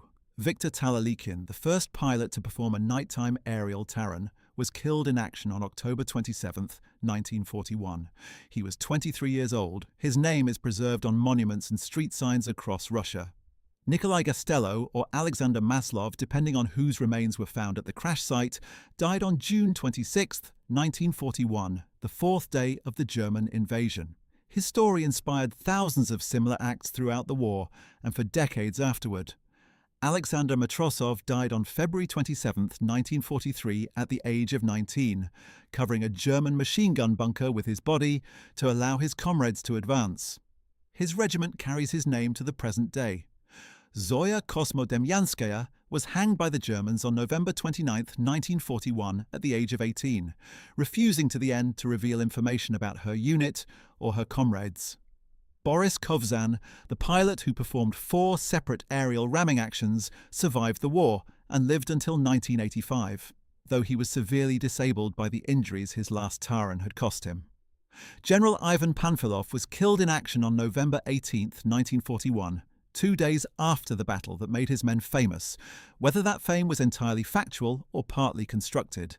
He was posthumously promoted to Major General and awarded the title Hero of the Soviet Union. Of all the legacies of Soviet explosive self-sacrifice during World War II, perhaps the most enduring is the specific way in which it shaped Russian and Soviet military culture for the decades that followed. The tradition of the Taran, the tradition of the grenade sacrificer, the tradition of the soldier who gives the last full measure of devotion without hesitation when the situation demands it. These were not simply wartime phenomena. They were incorporated into the doctrine, the culture, and the mythology of the Soviet and later Russian military in ways that persist to the present day. The Great Patriotic War became the defining reference point for Russian military identity, the standard against which all subsequent sacrifice was measured, the source from which all subsequent military culture drew its models and its language. In that sense, the men and women who blew themselves up during World War II did not simply die in a specific battle on a specific date. They became part of the permanent vocabulary of a nation's understanding of itself, a vocabulary that is still being used, still being contested, and still shaping how Russian soldiers think about what they owe their comrades and their country when the most extreme demands are made of them. Understanding why Soviet soldiers blew themselves up during World War II ultimately requires us to hold in our minds simultaneously the genuine heroism and the systematic coercion, the real courage and the real exploitation, the men who died because they chose to, and the men who died because they had no better choice, and to refuse the simplification that would collapse these contradictions into a single, easy narrative. The men and women of the Red Army who perform these acts of explosive self-sacrifice deserve that complexity. They were human beings, not symbols.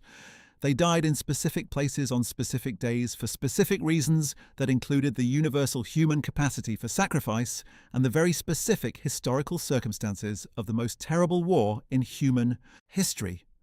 Their stories matter not because they tell us that a specific political system was right or wrong, but because they tell us something essential about what human beings are capable of when the worst happens, and the choice between survival and something larger than survival is forced upon them.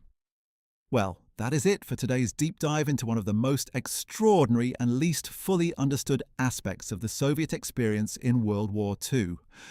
From the anti-tank dogs running toward German armour with explosives strapped to their bodies, to the pilots who rammed their burning aircraft into enemy bombers over the burning Soviet steppe, to the individual soldiers who chose their comrades' lives over their own in the frozen ruins of Stalingrad and the smoking tank fields of Kursk, the story of why Soviet soldiers blew themselves up is ultimately a story about the limits and possibilities of human beings under pressure, unlike anything most of us will ever face. We hope you found this video informative and that it gave you a deeper appreciation of a chapter of history that deserves more attention than it typically receives in Western accounts of the Second World War. If you want to learn more about the Eastern Front and the extraordinary experiences of the people who fought on it, make sure to check out our other videos on the Great Patriotic War. And do not forget to like this video, subscribe to our channel, and hit the notification bell so you never miss new content. We will see you in the next one. The specific geography of the Eastern Front also shaped the forms that self-sacrifice took in ways that are worth noting. The vast distances, the extreme climate, and the particular terrain of the Soviet Union created tactical situations without parallel in any other theatre of the war. In the forests of Karelia or the Pripyat marshes, where mechanized warfare was difficult or impossible, infantry combat reverted to forms that recalled earlier centuries, with small groups fighting for specific features of ground with hand weapons and explosives at close range.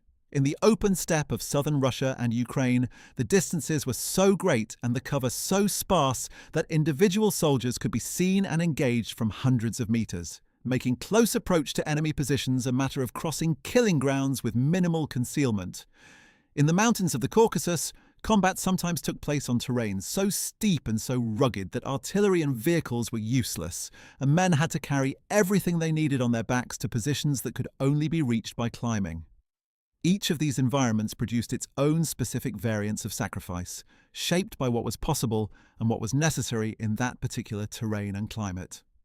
The soldier in the Pripyat forests who approached an enemy position through thick undergrowth was working in conditions completely different from the soldier at Stalingrad, who crossed 30 meters of open rubble to reach a German-held building, yet both might end the same way, in the detonation of an explosive charge that destroyed an enemy position at the cost of the man who placed it. The universality of the act across these enormously varied environments speaks to something fundamental about the conditions of the war and about the human capacity for sacrifice in extremity. It reminds us that what we are examining is not an ideological abstraction or a product of specifically Soviet culture alone, but a response to specific military situations that any sufficiently motivated and sufficiently desperate group of soldiers might produce given the right or rather the wrong circumstances.